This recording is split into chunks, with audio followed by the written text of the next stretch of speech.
لیکن اس کے بعد ان کی تاریخ میں ایک دور وہ آیا جب حضرت مسیح علیہ السلام ان میں مبعوث کیے گئے۔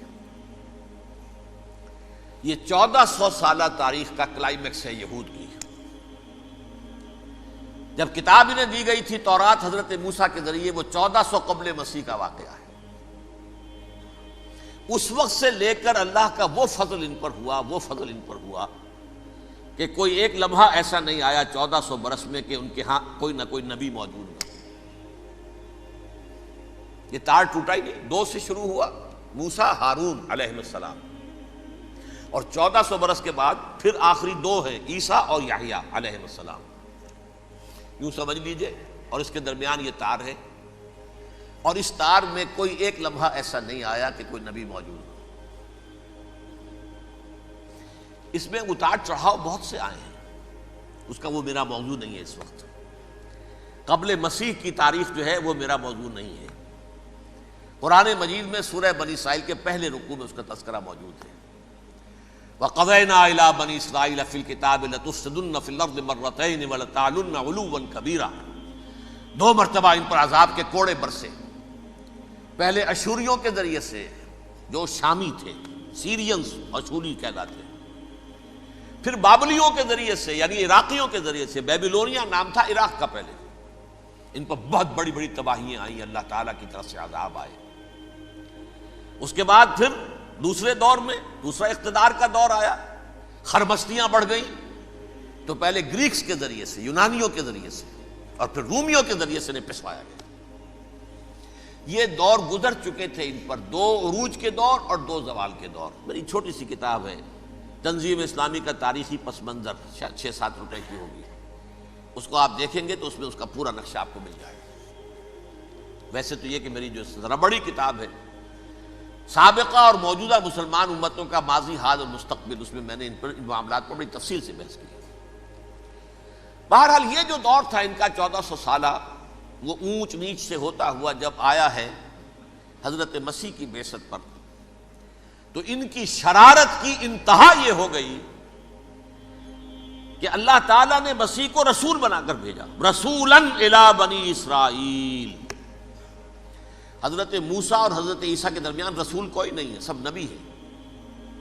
حضرت موسیٰ رسول تھے اور حضرت عیسیٰ رسول ہیں۔ درمیان میں داؤد ہو، سلیمان ہو، یشعیاہ ہو، زکریا ہو، یہ سب نبی ہیں، یحییٰ نبی ہیں، رسول نہیں ہے۔ لہذا وہ شہید کر دیے گئے، رسول شہید نہیں ہو سکتا، قتل نہیں ہو سکتا۔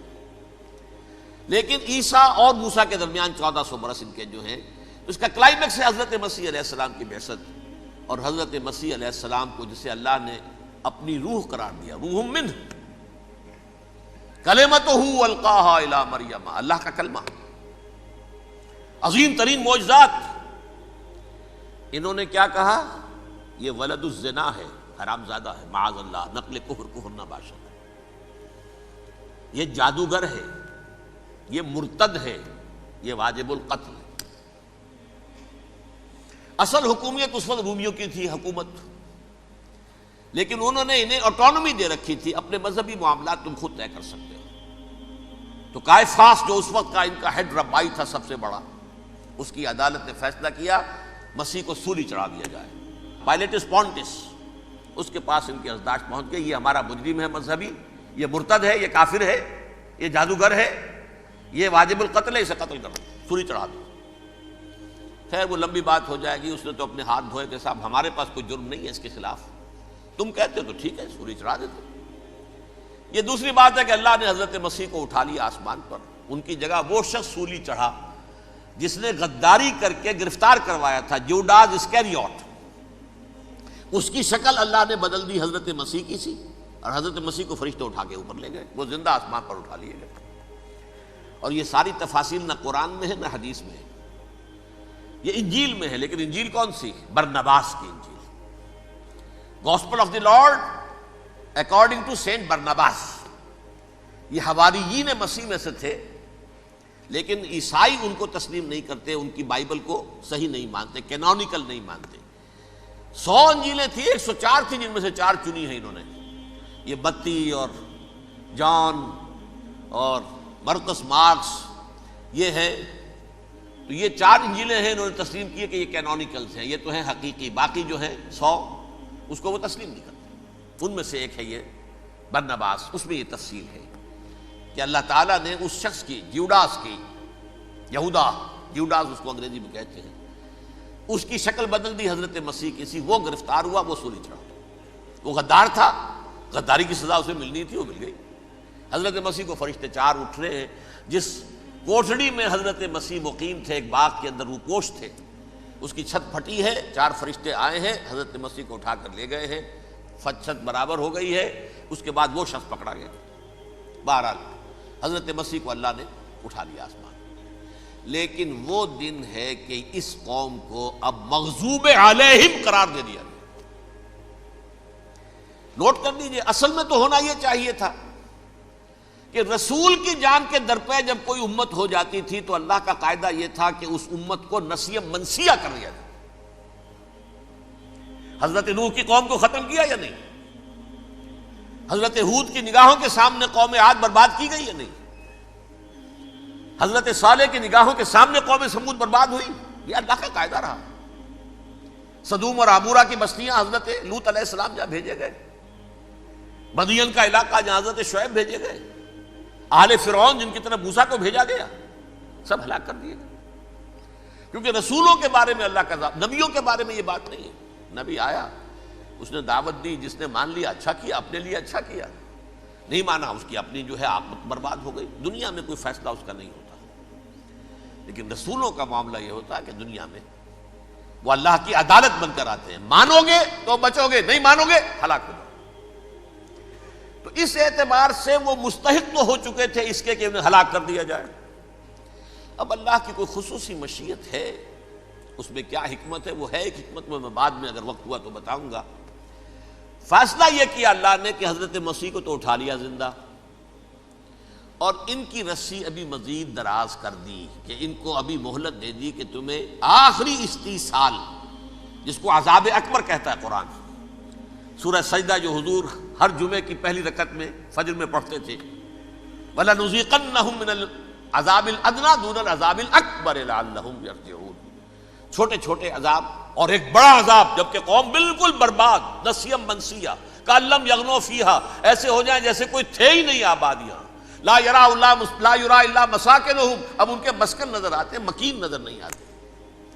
یہ عذاب اکبر جو ہے وہ ان پر نہیں آیا، حالانکہ وہ مستحق ہو گئے تھے اسی وقت۔ اس کو یوں سمجھیے کہ کسی شخص کو پھانسی کا حکم تو ہو جائے، ایگزیکیوشن نہیں ہوتا ہے، کئی سال گزر جاتے ہیں پڑے ہوئے، اور معاملات جو ہیں وہ چلتے رہتے ہیں۔ یہ معاملہ ہوا اس کے ساتھ، ورنہ یہ مستحق ہو چکے تھے آخری بربادی تباہی کے، عذاب استیصال، جڑ سے کاٹ دینے والا عذاب، وہ آ سکتا تھا ان پر اسی وقت، لیکن اللہ نے ان کی مہلت دراز کی ہے۔ لیکن اس کے بعد اللہ نے ان کو ایک اور موقع دیا۔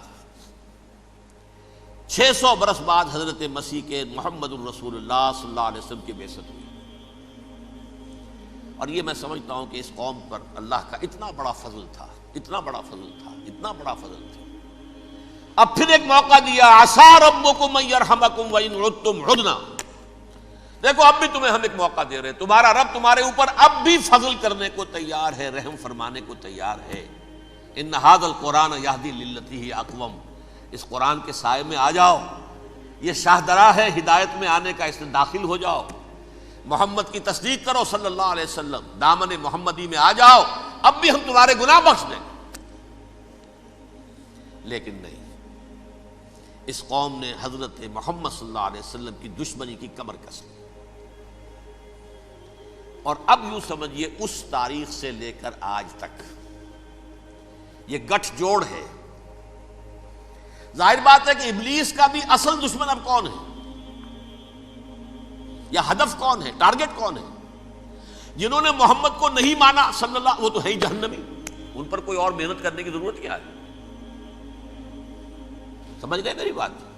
حضور کی بعثت کے بعد جنہیں حضور کو رد کر دیا، ان پر ایمان نہیں لائے، وہ کون ہے؟ کافر، وہ جہنمی ہے ہی ہے۔